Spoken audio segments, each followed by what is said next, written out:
ॐ अविनयमपनय विष्णो दमय मनश्शमय विषय मृगतृष्णा भूतदयां विस्तारय तारय సంసారసాగరతః. భాగవత ఆణిముత్యాలు అన్న ధారావాహికలో భాగంగా ఈరోజు మనం పృథు మహారాజు జీవితం నుండి ఒక చిన్న సందేశాన్ని తెలుసుకుందాం. ఒక తత్వవేత్త అంటారు, many seek praise, few strive to be praiseworthy. పొగడ్తలు లేదా ప్రశంసలు అందరూ కోరుతారు, కానీ దానికి అర్హత పొందేందుకు ప్రయత్నించేది చాలా కొందరు. ప్రతి మనిషి ఇతరులు తనను గుర్తించాలని తాపత్రయపడతాడు. ఆ గుర్తింపు పొందినప్పుడు సంతృప్తి చెందుతాడు, గుర్తింపు దొరకనప్పుడు నిరాశకు గురవుతాడు. అందుకే స్వామి వివేకానంద అన్నారు, much of people's time is wasted in trying to impress others what we are not. మన మీద ఇతరులకు మంచి ఇంప్రెషన్ ఉండాలనే తాపత్రయంలోనే మనలో చాలామంది విలువైన సమయం కాస్త వృధాగా పోగొట్టుకుంటూ ఉంటాం. అది నిమ్న స్థాయికి చెందినది. ఈ కాలంలో అయితే సోషల్ మీడియా ప్రభావం చాలా ఎక్కువ. ఎన్ని లైక్స్ వచ్చాయి, ఏమేం కామెంట్స్ వచ్చాయి అని చూసుకోవడంలో చాలామంది చాలా సమయాన్ని గడుపుతూ ఉంటారు. పొగడ్తలపై ఆసక్తి చూపేవారు గమనించి చూస్తే వాటిని పొందే అర్హతను పొందే ప్రక్రియపై ఎక్కువ శ్రద్ధ పెట్టరు. పృథు మహారాజు సందేశం ఈ విషయంలో మనకు ఒక గొప్ప గుణపాఠం. శ్రీమద్ భాగవతం 4వ స్కంధం 15వ అధ్యాయంలో విదుర మైత్రేయ సంవాదంలో ఈ పృథు మహారాజు చరిత్ర మనకు తెలుస్తుంది. పృథు మహారాజు అయోనిజుడు. సామాన్య మానవుల్లాగా శిశువుగా కాకుండా ఆయన పెద్ద వయసు కలిగిన వ్యక్తిగానే జన్మించాడు. లక్ష్మీదేవి అంశ అయిన అర్చితో సహా ఆయన జంటగా పుట్టాడు. పృథు మహారాజు భూమిని పాలించాడు కనుక మన భూమి పృథ్వీ అన్న పేరు పొందింది అని చెప్తారు. ఈ పృథు మహారాజు ఆవిర్భవించాక బ్రహ్మాది దేవతలు ఆయనకు పట్టాభిషేకం చేశారు. దేవతలందరూ వచ్చి కానుకలు ఇచ్చారు. పట్టాభిషేకం తర్వాత సూతుడు, వందిమాగధులు అందరూ వచ్చి ఆయన్ను స్తుతిస్తూ ఉన్నారట. అప్పుడు పృథు మహారాజు ఆ వందిమాగధులను ఉద్దేశించి దరహాసంతో ఇలా అన్నాడట, భో సూత, హే మాగధ సౌమ్య, వందీన్ లోకే అధునా అస్పష్ట గుణస్య మే స్యాత్ కిం ఆశ్రయో మే స్తవయేష యోజ్యతాం మా మయి అభూవన్ వితథా గిరోవా. ఆదరణీయులైన వందిమాగధులారా, నేను ఇప్పుడే సింహాసనాన్ని అధిష్ఠించాను. నేను ఇంతవరకు చేసిన ఘనకార్యాలేమీ లేవు, ఇంకా నా గుణాలు వెల్లడి కాలేదు. మీరు నన్ను స్తుతించడానికి ఏ ఆధారం ఉంది? మీ స్తుతులు వ్యర్థం కాకూడదు కదా అని. పూర్వకాలంలో రాజులకు వందిమాగధులతో పొగిడించుకోవడం అంటే చాలా ఇష్టం. అది చాలా ప్రాపంచికమైన లక్షణం, మనకు ఆధ్యాత్మిక జీవితంలో అస్సలు తగనిది. ఒకసారి శ్రీరామకృష్ణులు జదుమలిక్ అనే భక్తుని ఇంటికి వెళ్ళినప్పుడు అతడు ఎంతోమంది మనుషులతో చుట్టుముట్టుబడి ఉండడం గమనించి పక్కకు పిలిచి అంటారు, జదు, నువ్వెందుకు ఇలా విదూషకులను అంటే ముఖస్థుతి చేసేవారిని వెంట పెట్టుకుని ఉంటావు? అది మంచిది కాదు అని. మాటలు ఎంతో విలువైనవి, అవి భగవంతుని స్తుతించడంలో సార్థకమవ్వాలి. కానీ ఏదో ప్రయోజనం పొందేందుకు ధనవంతులను, ఇతర గొప్పవాళ్లను ప్రశంసించడంలో వ్యర్థం కాకూడదు అని. శ్రీనాథు వర్ణించు జిహ్వా జిహ్వా అన్నాడు ప్రహ్లాదుడు.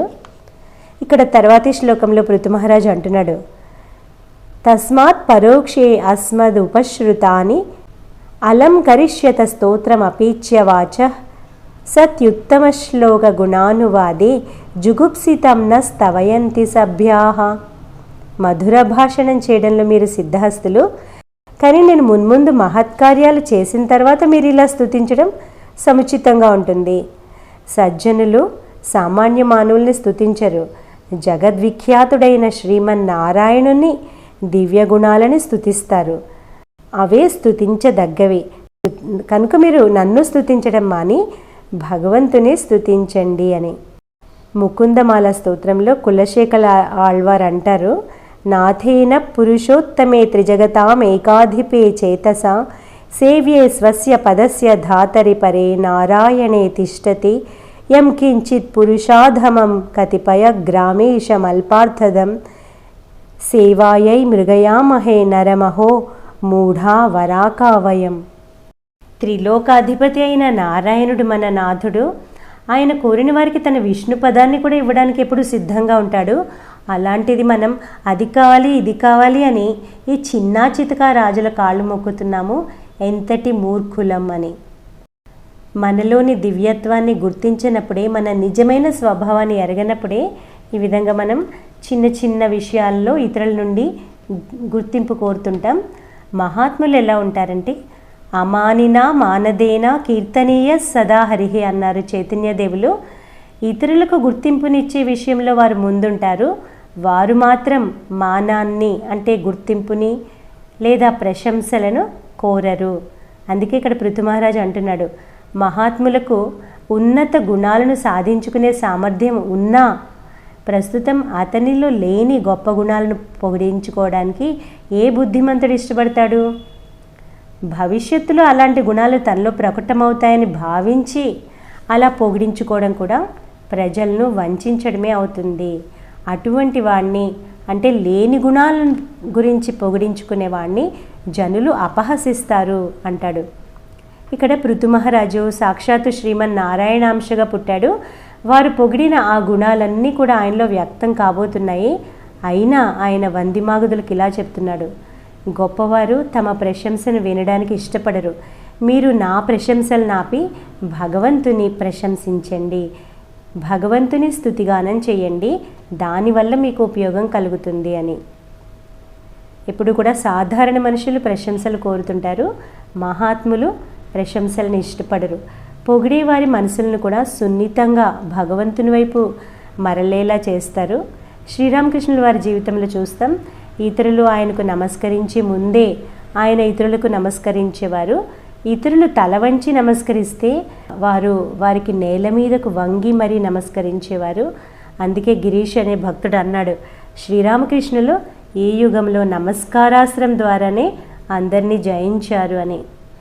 ఒకసారి కేశవ్ చంద్రసేన్ అనుయాయులు శ్రీరామకృష్ణుల సన్నిధిలోనే కేశవుని పొగుడుతున్నారు, మీరు సాక్షాత్తు చైతన్యులు, ప్రతాప్ చంద్ర నిత్యానందుడు అని. కేశవ్ కొంచెం సిగ్గుపడుతూ ఉన్నాడు. శ్రీరామకృష్ణుల సన్నిధిలో ఇలా అనడంతో ఎవరు కేశవుని అడిగారు, అయితే శ్రీరామకృష్ణులు ఎవరు అని. ఆయన్నే అడగండి అన్నాడట కేశవ్.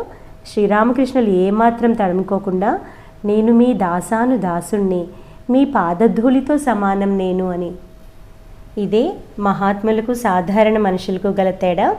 తర్వాతి శ్లోకంలో పృథు మహారాజ్ అంటున్నాడు, వయం తు అవిదితాలోకే సూతాద్యాపి వరీమభి కర్మభి కథమాత్మానం గాపయిష్యామ బాలవత్. సూతుని నేతృత్వంలో మీరందరూ నా ముందు నుంచునున్నారు, కానీ నేను ఇప్పటి వరకు ఏ గొప్ప పనులు చెయ్యలేదు.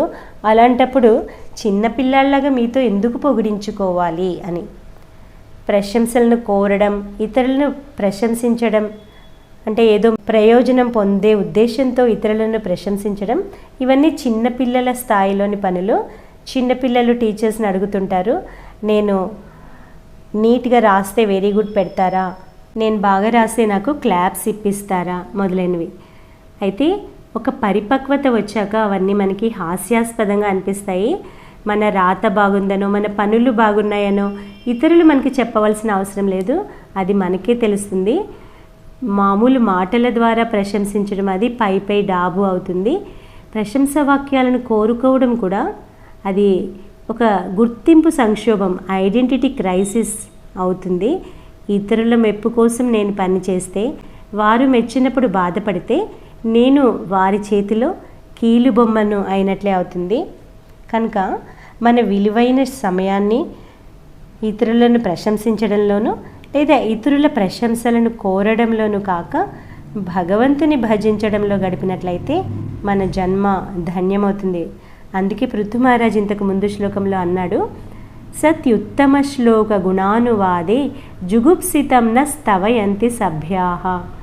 భగవంతునికి ప్రార్థనలు చేసే సౌమ్యులు అటువంటి లక్షణాలను నిజానికి లేని మానవులకు ఆపాదించరు అని.